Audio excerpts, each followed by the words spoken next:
अपने गुरु शिव को मेरा प्रणाम हो। इस कालखंड के प्रथम शिव शिष्य साहब हरिंदर भैया जी के चरणों में मेरा प्रणाम हो। शक्ति स्वरूपा राजमणि नीलम दीदी जी के चरणों में मेरा प्रणाम हो। यहाँ के सभी भाई बहन उपस्थित आप सभी को चरणों में मेरा सोहन का प्रणाम स्वीकार हो, स्वीकार हो। तो भाई बहन, शिव गुरु चर्चा यानी कि शिव कल्याणकारी गुरु यानी ज्ञान देने का काम करते हैं। चर्चा यानी शिव की बातचीत करते हैं तो शिव चर्चा हो जाता है। एक बार भीष्म पितामह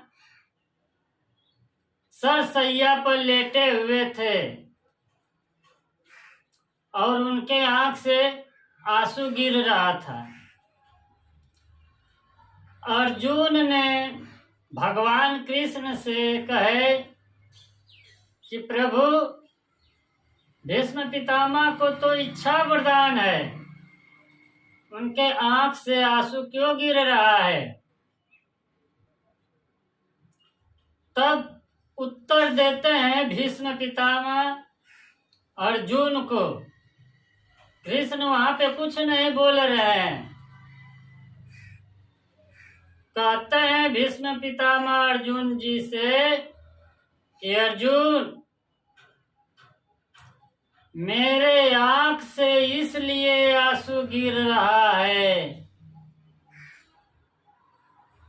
कि जिसके साथ भगवान स्वयं विष्णु का अवतार है कृष्ण जी और उनके साथ पांडव हैं, तो फिर भी उनके ऊपर विपत्तियां छाई हुए हैं। कहते हैं कि जिसके साथ स्वयं नारायण हो तो उनको भी विपत्तियां परेशानी दुख घेरा हुआ है। तो भाई बहन, कोई क्या कर सकता है? दुख सुख तो एक जीवन साथी है। दुख जब आता है भारी तो भगवान को याद में आप रहते तो वो धीरे धीरे कम हो जाता है और भगवान अपने भक्त पे हमेशा ख्याल करते हैं, अपने शिष्य पे हमेशा ध्यान देते हैं। वही चीज हमारे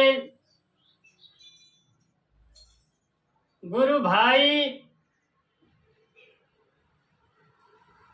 साहब श्री हरिंदर भैया जी ने बताए कि हमने अपने जीवन में पढ़ाई भी किए, दिन में जाके पढ़ाई भी करते थे और रात में जाके शारीरिक गुरु कितने बनाए और गुरु बना के ज्ञान लेते थे, साधना करते थे, तंत्र मंत्र विद्या सीखते थे और 14 साल में पता नहीं कितना गुरु बनाए, अनेकों गुरु बनाए। साहब जी कहते हैं चलो ठीक है, मैंने कितना 14 साल में गुरु बनाए, मान लेते हैं कि हमने 14 गुरु बनाए और वही शमशान में भगवान को याद करने लगे, वहां भी कुछ नहीं पाए। कहते हैं साहब जी कि जब गुरु भगवान हो सकता है तो भगवान गुरु क्यों नहीं हो सकता?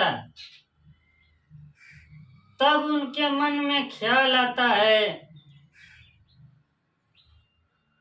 कि हमारे पिताजी बताते थे, यानी कि साहब जी के पिताजी बताते थे उनके माता जी से कि ब्रह्मा विष्णु महेश ही सब हैं। ब्रह्मा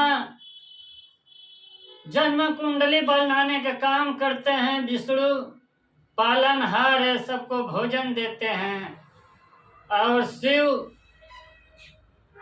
जीव डालने का काम करते हैं और संहार करने का भी वही काम करते हैं।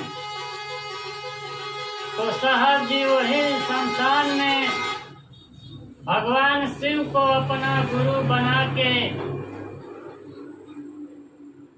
काम करने लगे और कसम भी की खाए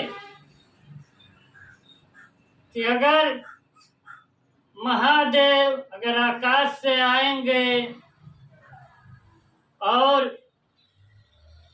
फोटो में जो दिखाई देते हैं, मैं आपको गुरु नहीं मानूंगा। दूसरे सूत्र में वचन में पूछे कि अगर भगवान मानव के रूप में आएंगे और साधु के रूप में आएंगे तो हम आपको नहीं मानूंगा, क्योंकि मानव गुरु बहुत से बनाए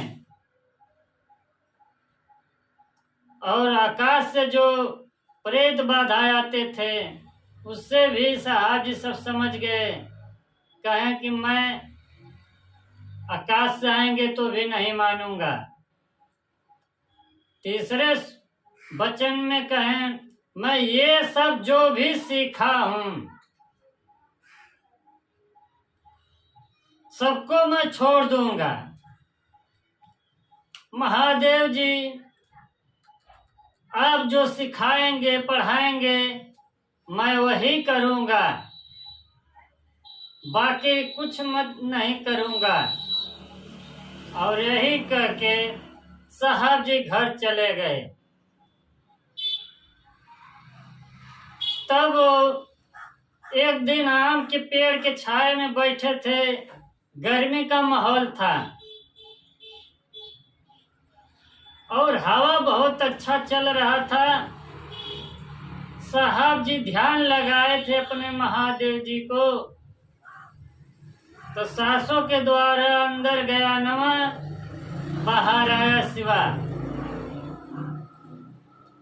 तब तक ले साहब जी का दे अरे अरे मैं तो एकरा के खोजत रहनी। उनके माता जी बगल में बैठे हुए थे, कहे कि बबुआ आप क्या साहब श्री हरिंदर भैया जी बताते हैं अपने माता जी से कि मैं चाबी अब खोज रहा था। माता जी ने बताई कि चाबी तो अलमारी के खूंटी पे।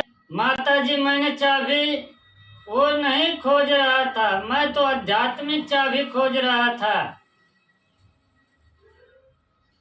और वही चाबी जन जन को साहब देने का काम किए। अंदर गया नमा, बाहर आया शिवा।